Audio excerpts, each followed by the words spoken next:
Radio Clédou, c'est tout un monde entre vos oreilles.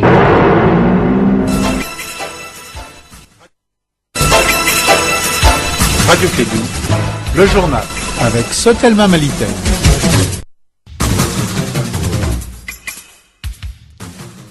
Nous sommes lundi 4 septembre 2017. Bonjour à toutes et à tous et bienvenue dans ce journal des Clédou Info. Nous allons parler des Tabaski. Les musulmans étaient réunis ce vendredi à l'occasion de la fête de l'Aïd el-Adha. Au Mali, la fête était placée sous le signe de la paix et de la réconciliation nationale.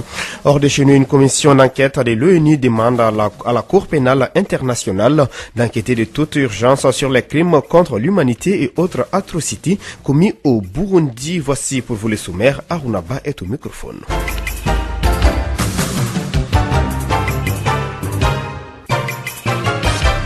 Tout d'abord, 4 septembre 2013 à 4 septembre 2017, Ibrahim Boubacar Keïta boucle aujourd'hui la 4e année d'exercice de son pouvoir, occasion pour pas mal de Maliens de donner leurs avis sur le bilan du chef de l'État à une année de la fin de son quinquennat. Nous allons y revenir dans notre édition de 16h.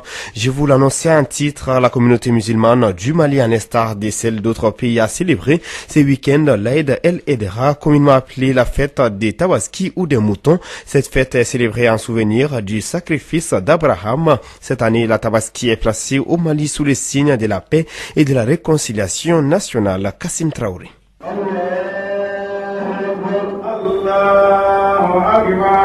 Les grandes places et les espaces étaient tous occupés par les fidèles musulmans. Les imams, dans leurs différents sermons, ont parlé de l'importance du sacrifice d'Abraham, mais surtout de paix et de réconciliation au Mali. Dans la situation actuelle de notre pays, c'est donc le lieu de dire à tous de faire la paix, d'oublier tous nos différends et c'est dire que l'islam qui nous unit est le plus fort. Et Allah subhanahu wa ta'ala, il sera fier devant les anges en leur disant que vous avez dit si je crée les êtres humains, je les mets sur la terre, ils vont me désobéir. Voilà, ils sont en train de m'adorer. Ça permet de montrer encore l'une des valeurs de l'islam. C'est-à-dire les cadeaux qu'on fait aux enfants ou aux frères ou aux voisins, c'est pour montrer l'amour, la fraternité islamique. Aujourd'hui, même les non-musulmans doivent bénéficier de cette joie. Si le sacrifice animal garde aujourd'hui toute sa pertinence, importe de ne pas perdre de vue le sens premier du sacrifice, c'est-à-dire la purification intérieure. Cette fête-là doit nous inspirer parce qu'elle véhicule justement des valeurs de pardon, des valeurs d'humilité, des valeurs qui rappellent qu'il y a une autorité qui existe et à laquelle on doit se soumettre. Après l'immolation du mouton, la viande est remise aux femmes pour le partage entre les différents membres de la famille. Mais surtout, une part est réservée aux démunis. Traoré Nana Amou. Aujourd'hui, quand même, mon mouton, j'ai décidé de manger tout ce que je peux manger. Ensuite, de regarder mes voisins, les boutiquiers, les chrétiens qui ne fêtent pas Tabaski. Je partage le reste de ma viande avec eux, ainsi que les démunis. Sinon, le reste, on le mange chez nous. Avec la viande, c'est parti pour une semaine de consommation, mais qui doit se faire avec modération. Pour cette fête de Tabaski, le président de la République a prié à la grande mosquée de Bamako. Il a exhorté tous les fidèles musulmans à plus de prières et de bénédictions pour la paix et la stabilité dans un Mali uni et prospère.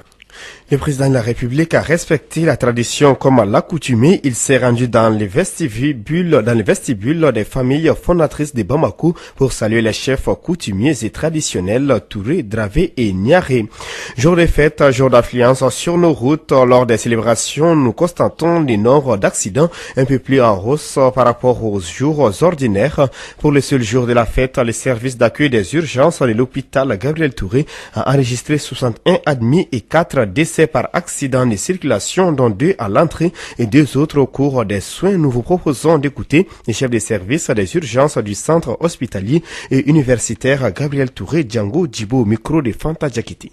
Comme d'habitude, le service d'accueil des urgences étant un service qui est ouvert pour pouvoir recevoir ce type de blessés, s'organise en avance par rapport à l'événement. Et cette organisation, elle est basée essentiellement sur l'étoffement du personnel. Et tout ceci, les normes vont être augmentées. Cette organisation va aussi intéresser à la disponibilisation des médicaments d'urgence dans le cadre de ce qu'on appelle les kits d'urgence qu'on va prépositionner au niveau de la pharmacie. C'est toute cette organisation que nous mettons en place avant la fête et qui va continuer après la fête et pendant la fête. Et cela nous a permis cette année de recevoir 61 consultations, qui est un peu plus bas que ce que nous avons reçu l'année dernière, parce que l'année dernière on était à 72 consultations. Fait aussi exceptionnel cette année, c'est que moi j'étais dans le service, 14h le jour de la fête, nous n'avons reçu que 14 consultations. Et le reste est arrivé au-delà de 14h.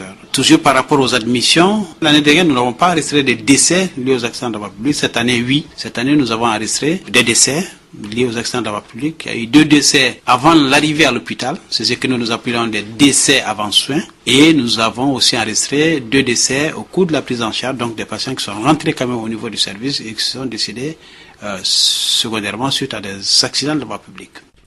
À l'instant, professeur Django Djibo, chef de service des urgences de l'hôpital Gabriel Touré, des propos recueillis par Fanta Diakité. En bref, 450 bœufs pour 13 500 familles. L'association Tanded Mali, en collaboration avec le groupe Collège Horizon, a procédé à la distribution de viande à Bamako et environ. Cette action vise à offrir les sourires aux familles en situation difficile du Mali lors de la fête des Tabaski. Clé de Info, 2e édition.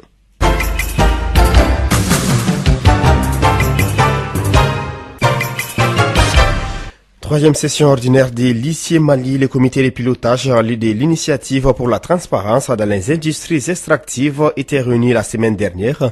6 points étaient inscrits à l'ordre du jour. La rencontre s'est déroulée à la Direction nationale de la géologie et des mines de Bamako. Les grandes lignes de la rencontre avec Fatmata Traoré, secrétaire permanente de l'ITI. L'initiative pour la transparence dans les industries extractives est une norme mondiale qui vise à faire en sorte que les ressources naturelles puissent être gérées de façon saine et transparente dans les pays.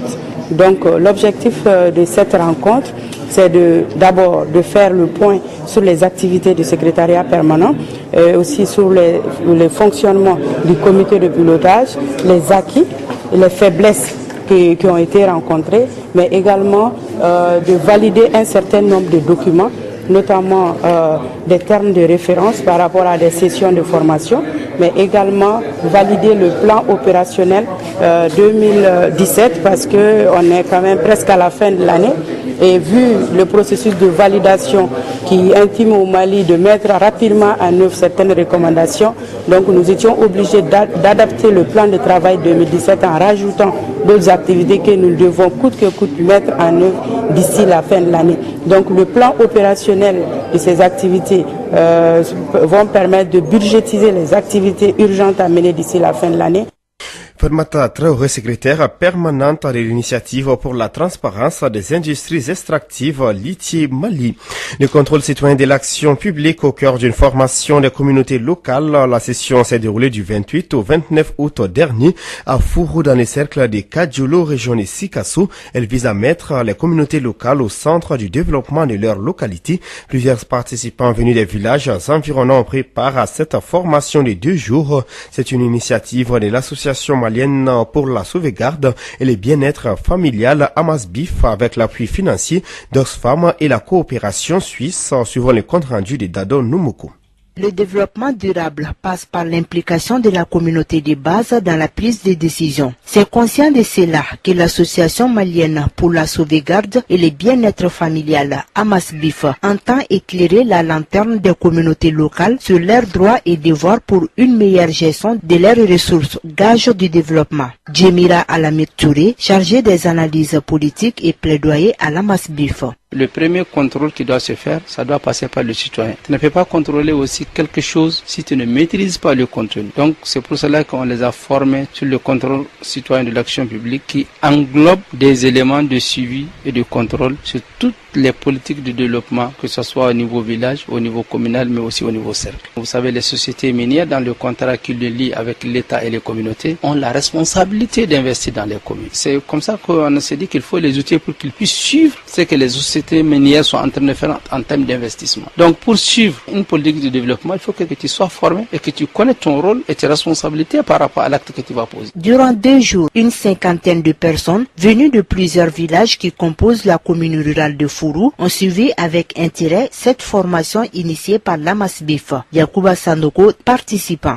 La formation, c'est de nous guider dans les jours à venir, où passer ou ne pas passer. Ce que les formateurs nous ont renseigné, je pense que c'est une bonne voie qui nous permettra de nous développer. Parce que personne ne connaît ses droits. Cette formation vient à point nommé et elle sera bénéfique pour ma commune. C'est en ces termes que le maire de la commune rurale de Fourou salue cette initiative de la Masbif, Ousmane Ouattara. Cette formation est la bienvenue parce que ça permet d'appuyer les collectivités dans leur travail. De telles initiatives peuvent beaucoup contribuer au développement de la commune parce que ça change la mentalité des habitants de la contrée. Même son de cloche fait le sous-préfet de l'arrondissement de Fourou, Drissa Koulibaly. Ça fait déjà un bon moment qu'ils accompagnent la population de Fourou dans le cadre de l'action citoyenne. Donc ça permet quand même de sensibiliser la population et vraiment de leur donner des informations en vue qu'elles puissent vraiment savoir mieux gérer le flux qui est issu de leur paillage. Ce projet qui rentre dans sa deuxième phase est financé par Oxfam Mali et la coopération suisse à hauteur de 23 millions de francs CFA pour une durée de 6 mois.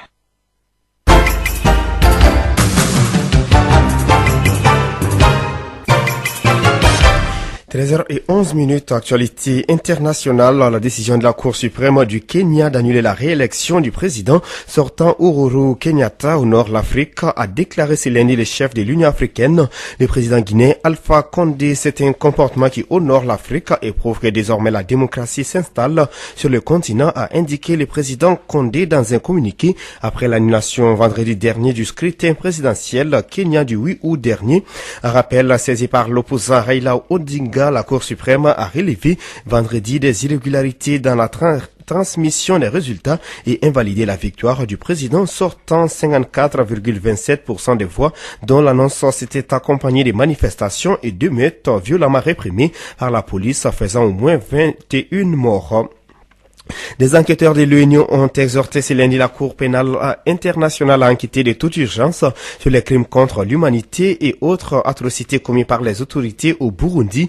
Le pays connaît une grave crise depuis la candidature en avril 2015 du président Pierre Nkurunziza à un troisième mandat controversé et son élection en juillet de la même année. Les violences ont fait 500 à 2000 morts selon les sources ONU ou ONG et poussé près de 400 000 Burundais à l'exil. Ces actes entrent dans le cadre d'une politique de l'État burundais, a dénoncé le président de la commission d'enquête des Nations Unies sur le Burundi, Fatassa Ouguera-Pougouz, en conférence de presse dans les pays.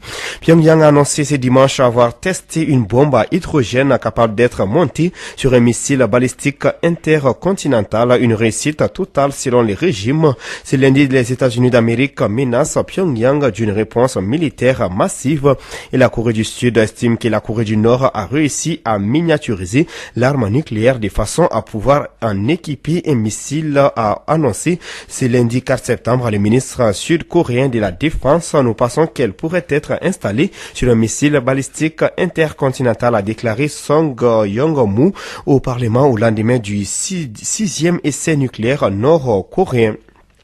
Enfin, en Iran, la justice a confirmé un appel à la peine de 10 ans de prison pour un Américain, 2 Irano-Américains et un Libanais accusés de collaboration avec les États-Unis. Un épisode qui va encore compliquer les relations entre Téhéran et Washington.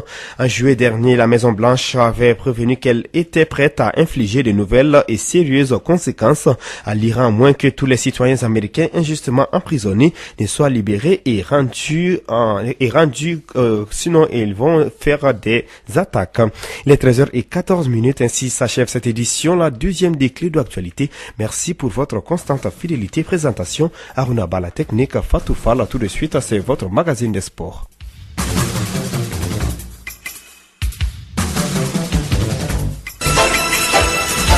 Radio Kédou, le journal avec Sotelma Malitaine.